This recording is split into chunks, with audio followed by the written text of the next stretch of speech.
You are washing a cup and suddenly rehearsing the perfect sentence that would finally make him understand. The relationship has ended, yet an imaginary courtroom still opens in your head. In this video, we will answer one question. When leaving doesn't end the conversation in your head. We will use behavior you can observe, not a diagnosis you have to prove, and finish with one practical tool you can use privately.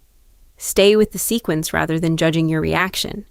The order of events will become the most useful part of the answer. Before we go further, one important distinction. A difficult moment is not automatically a toxic pattern. People can be tired, clumsy, defensive, or wrong, and still be capable of mutual repair. For this question, the useful evidence is repetition, impact, reciprocity, and what happens after the problem is named, not a label applied from one scene.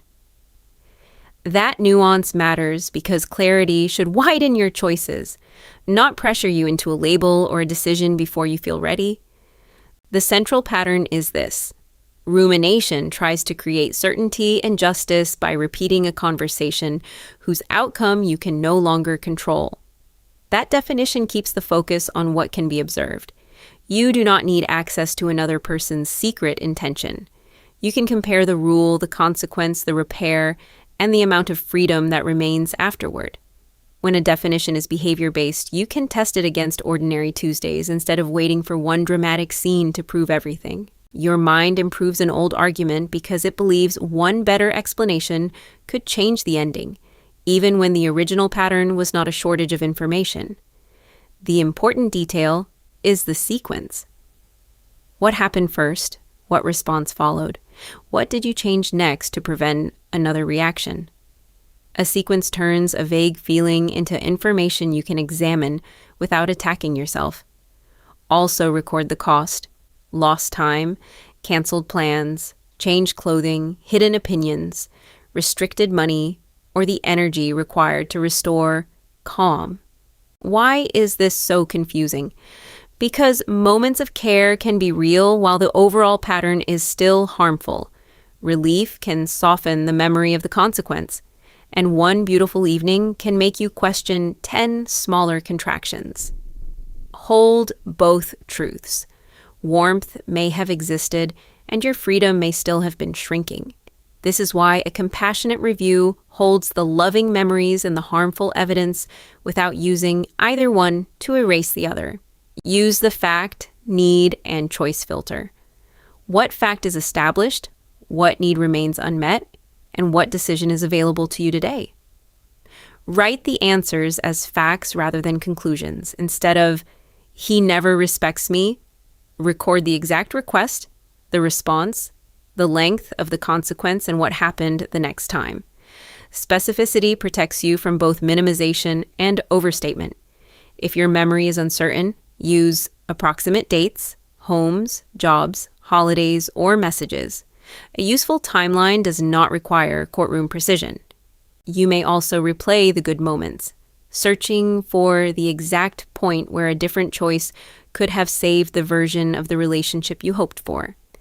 Again, do not grade the moment only by how calm the words sounded.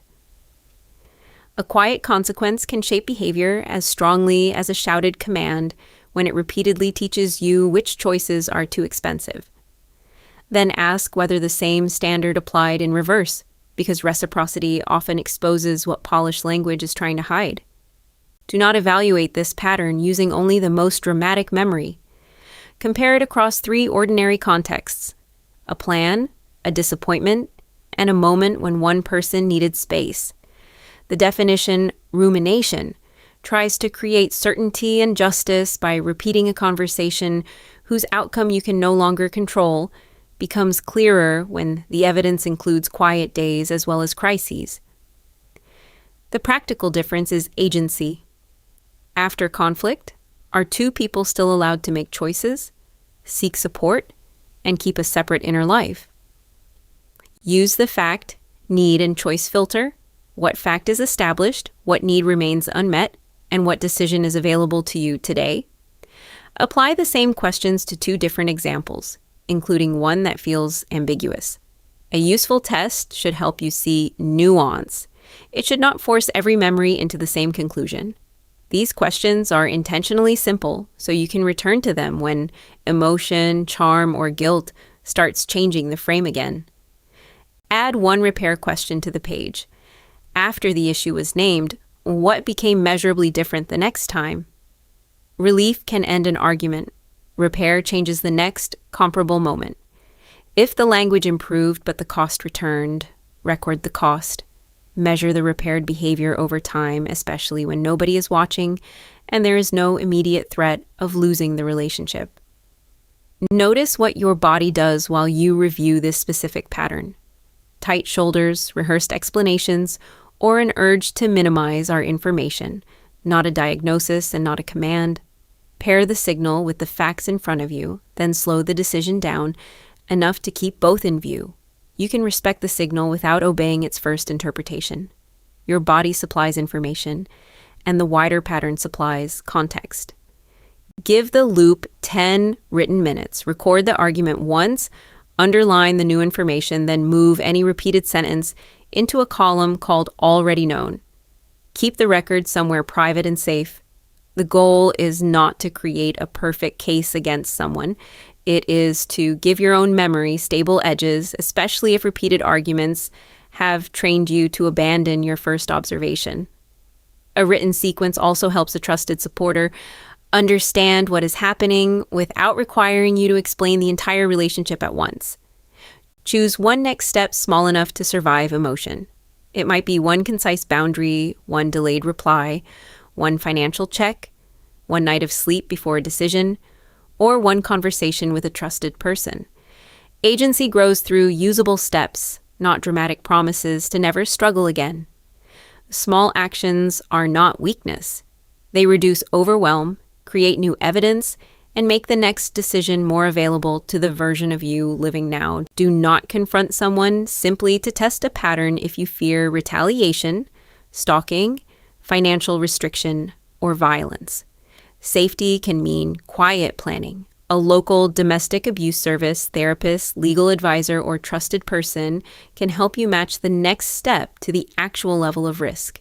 If immediate danger is possible, prioritize a safe device, private documents, emergency support, and professional guidance over a final clarifying conversation. Give the practice time to produce evidence. One calm response does not erase a pattern, and one awkward response does not prove one. Watch what repeats across ordinary days. The question is whether respect remains available when there is nothing to perform and no crisis to repair.